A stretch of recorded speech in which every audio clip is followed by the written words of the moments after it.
निवडणुकीची आचारसंहिता कोणत्याही क्षणी लागण्याची चिन्ह दिसत असताना महाराष्ट्रात मात्र जागा वाटपाचा तिढा अद्याप सुटलेला दिसत नाही. महाविकास आघाडीमध्येही जागा वाटपावरून एकमेकांकडे बोट दाखवली जात आहे.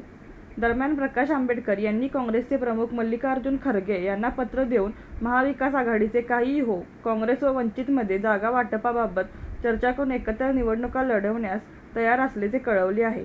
प्रकाश आंबेडकर पुढे म्हणाले की रमेश चेन्निथला यांनी आम्हाला कोणताही प्रतिसाद न दिल्यामुळे आता थेट काँग्रेसचे राष्ट्रीय अध्यक्ष मल्लिकार्जुन खरगे यांना पत्र पाठवले आहे.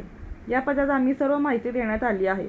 मवियाचे जागा वाटप होत नाही तोपर्यंत काँग्रेस आणि वंचितचे जागा वाटप करून घेऊ असा प्रस्ताव आम्ही दिला होता. प्रकाश आंबेडकर पुढे म्हणाले की रमेश चेन्निथला यांनी आम्हाला कोणताही प्रतिसाद न दिल्यामुळे आता थेट काँग्रेसचे राष्ट्रीय अध्यक्ष मल्लिकार्जुन खरगे यांना पत्र पाठवले आहे. या पत्रात आम्ही सर्व माहिती देण्यात आली आहे. मवियाचे जागा वाटप होत नाही तोपर्यंत काँग्रेस आणि वंचितचे जागा वाटप करून घेऊ असा प्रस्ताव आम्ही दिला होता. मात्र त्यालाही अद्याप काँग्रेस कार्यालयाकडून प्रतिसाद आलेला नाही. रणनीती न्यूज चॅनेलला आजच सबस्क्राईब करा आणि रहा अपडेट.